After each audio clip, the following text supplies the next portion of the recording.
Some things are worse than death. In war, men don't just fight an enemy. Sometimes, they fight something that shouldn't exist at all. For as long as wars have been fought, those who survive have returned with stories. Some of them are tales of heroism, of sacrifices made in the name of victory. Others speak of nightmares, visions that should have ended when the battlefields fell silent. But what happens when those nightmares are not just memories? What if, among the horrors of war, there is something else? Something that lingers. Something that watches. Something that follows. Throughout history, warriors have whispered of figures that move in the fog, voices that speak from empty trenches, and shapes that do not belong to the living. They have seen men who should not exist, heard footsteps that leave no tracks, and fought against something that does not bleed. It is easy to dismiss such claims as tricks of the mind. War is relentless, a place where exhaustion and fear distort reality. But what if these encounters are not delusions? What if war does not create nightmares but instead reveals them? What if the battlefield is not just a place of bloodshed, but a door? And if it is, what exactly is waiting on the other side? This is not about myths. This is not about imagination running wild. This is about the things soldiers have seen, things they were never meant to see.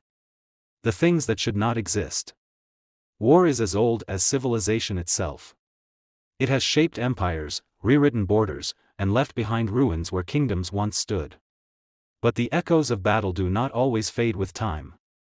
Some say the past is never truly buried, that the dead do not always remain where they fell.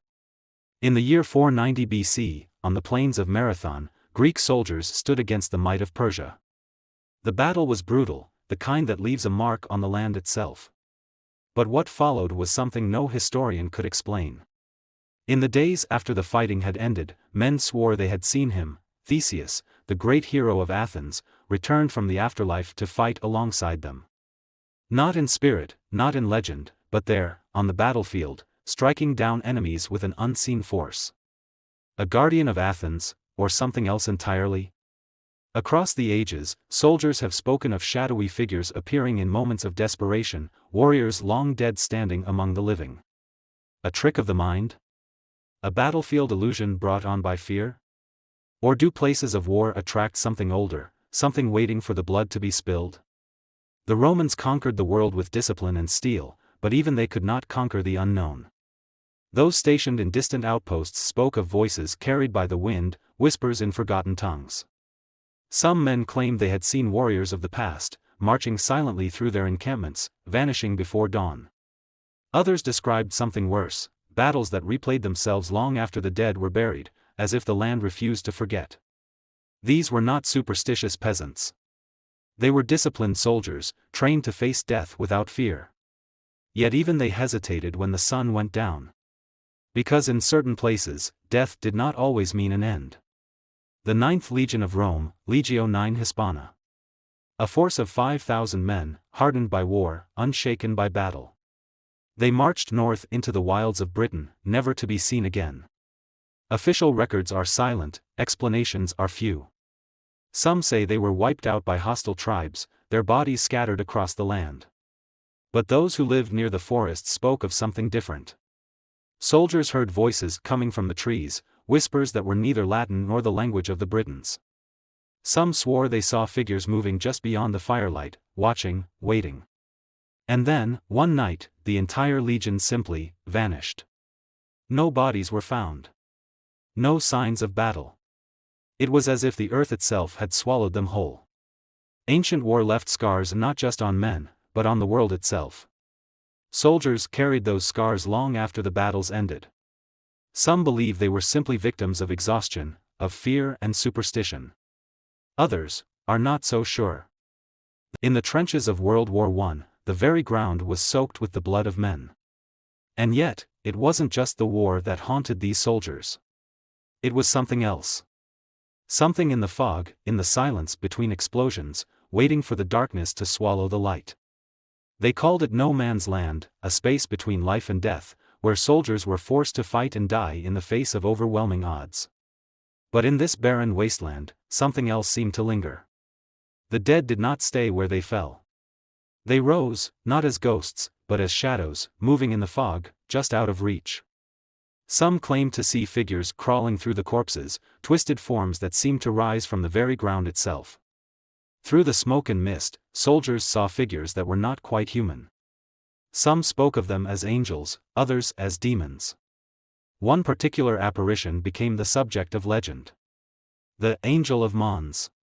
The British and German soldiers alike saw her, an ethereal figure who protected them during the battle, guiding their weapons and shielding them from harm. But those who saw her in the fog also saw something else. Twisted, crawling shapes, born from the dark recesses of the war, moving among the bodies. Sounds of sobbing in flooded trenches where no man remained alive. In the dead of night, with no one around, the cries echoed. A desperate sound that no one could place, sobbing, wailing, but from where? No man remained alive in the flooded trenches, yet the sounds of mourning never ceased. The bodies were already gone, yet their presence remained in the water, in the air, everywhere. And then there was the black-eyed soldier. The soldier who stood in no man's land, untouched by time or battle. A Canadian, stationed in the thick fog, encountered a man who seemed out of place, his eyes black, soulless, staring without recognition. When the soldier reached out to shake his hand, the figure dissolved into smoke, disappearing into the mists. The soldier returned home, but the horrors of the war would not let go of him. Night after night, he awoke to the same nightmare, the black-eyed figure, standing at the foot of his bed, watching. He could not escape the man who had never been there. Or had he? Was he a ghost? A manifestation of his own mind, broken by the horrors he had witnessed? Or was there something far worse at play, a force that moved in the darkness of war, bending reality itself? And then there is the tale of the Norfolk Regiment at Gallipoli. An entire battalion, marching into a thick, impenetrable mist. They were last seen, moving forward with determination, stepping into the fog as if they knew not where it would lead. But they never emerged. No bodies, no wreckage. Just the sound of the wind, carrying the echo of their march. Some say they were captured, lost to the enemy, but others, they believe the battalion stepped into something else. Something that took them elsewhere, beyond the reach of time, into a place where the war never ended. And what became of them? Were they taken by the war itself? Or were they lost to a force that defied all understanding? The lines between life and death, between sanity and madness, blur in the trenches of war. The dead do not always remain where they fall. And sometimes, the horrors that follow us are not of this world. War changes everything. The mind, the body, the soul. But there are some things that even war cannot shake. Things that walk with you, even when the battle ends. In Stalingrad, 1942, there were whispers of a man who moved through the chaos of gunfire as if untouched by the destruction around him. A German officer, they said, who walked through the bullets, staring at the Soviet soldiers with cold, unblinking eyes. No one could explain it, how he moved so casually through the flames, untouched by the blasts, until he vanished into the smoke. Some soldiers believed this officer was no man at all, but something older, something that wore human skin. Was he a ghost, or a demon? A vision crafted by war itself? Or was he something else entirely, an embodiment of the violence, an unshakable specter born from the madness of battle? In the Pacific, U.S. Marines faced a different kind of terror. In the jungle, the very land seemed to scream. Voices, distorted, echoing through the trees. Sobbing, murmuring, strange noises that no man could identify. And as they pressed deeper into the jungle, they began to notice something even more chilling. The ground, the earth itself, held no trace of what moved through it. No footprints. No sign of life. Some believed it was the spirits of the fallen, lost soldiers whose souls were trapped in the jungle, reliving their final moments over and over again. Others believed it was something else entirely. Something that should not have existed, yet was born from the horrors of war itself. It was not just the enemies they fought, but the very land itself, alive with memories, echoing with the screams of battles that should have been long over. Years after the war, some veterans claimed the war had never truly ended. They would wake in the dead of night to find themselves not alone, figures in old uniforms, standing in the corners of their rooms, watching, waiting. No words spoken, only silent presence. They moved from house to house, but it made no difference. The figures always found them. One British soldier, who had survived the darkest battles, spoke of waking to the sight of those figures, their faces still frozen in the terror of war. It didn't matter where he went. The ghosts, if they were ghosts, were always there, waiting in the corner, silent, their presence more suffocating than any battle he had fought. How long can a man run from the war when it never truly leaves him? What happens when the war becomes more than a memory? When it follows you into every room, every house, until you can no longer tell where the battlefield ends and your life begins? Is it the mind playing tricks after years of suffering, or is something else, something darker, at work here? Something born of the chaos and violence, something that follows you home, long after the war has ended? The fear did not die with the war. It never left. And for those who survived, it never truly stopped. War leaves behind more than just physical scars. It scars the mind, leaving invisible wounds that can never heal. It pushes men to the very edge of sanity, where sleep becomes a distant memory and fear lingers in the very air they breathe. Sleep deprivation, the constant fear of death, these conditions do more than wear down the body. They break the mind, bending it to the point where reality becomes malleable. Where the line between what is real and what is imagined starts to blur. In those dark moments, when the night stretches endlessly and the fear of what lies ahead is too much to bear, soldiers often experience things that defy explanation. Shadows that move when no one is there.